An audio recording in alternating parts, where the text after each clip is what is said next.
তুমি এত রাতে কার সাথে মেসেজ করছো? ওই আমার এক ফেসবুক ফ্রেন্ড।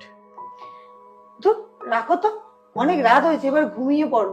আরে বাবা দাঁড়াও না, এত বিরক্ত করো না তো। ওর হাজবেন্ড না প্রত্যেকদিন রাতে ড্রিঙ্ক করে এসে বাড়ি ফিরে ঝামেলা করে। ওর জীবনে না প্রচুর সমস্যা, তাই আমাকে বলে একটু হালকা হয় আর কি। ও, মেয়ে বন্ধু? তো মেয়ে বন্ধু হতে পারে না? উফ, তুমি এমন ভাবে বলো না, নিজের মনটাকে একটু পরিষ্কার করো।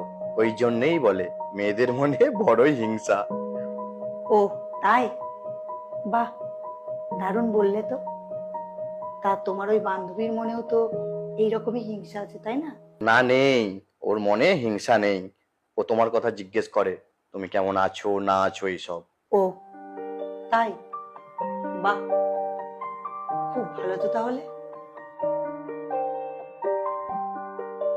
জানো, ও বলে আমার মতো যদি ওর হাজবেন্ড হতো ওনাকে মাথায় তুলে রাখতো। আমার সাথে কথা বলে ওনাকে শান্তি পাই।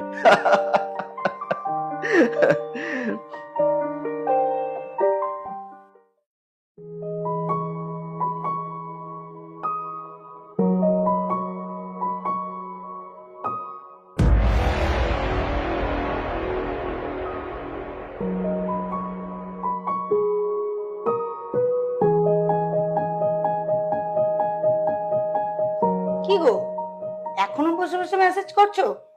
আরে বাইরে থেকে এলে একটু হাত মুখটা তো ধুয়ে নেবে। আমি চা বানিয়ে নিয়ে চলে আসলাম, এখনো তোমার মেসেজ করা শেষ হলো না। নিশ্চয়ই তোমার ওই ফেসবুকের বান্ধবীটার সাথে কথা বলছো না? একটা ভাইটাল কথা হচ্ছিল। তুমি খেয়ে নাও, আমি একটু পরে খাচ্ছি। ছাড়ো, তোমাকে বরং খেতেই হবে না, আমি নিয়ে চলে যাচ্ছি। আরে দাঁড়াও দাঁড়াও দাঁড়াও দাঁড়াও, রাখো রাখো রাখো, আমি হাত মুখ ধুয়ে আসছি। না হলে তুমি তো আবার শান্তি দেবে না। উফ,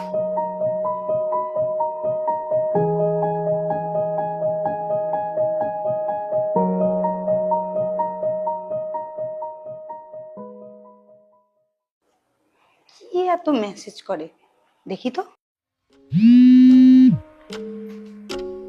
পাসওয়ার্ডটা চেঞ্জ করলো? কি গো, খাওনি এখনো? আমি খেয়ে নি।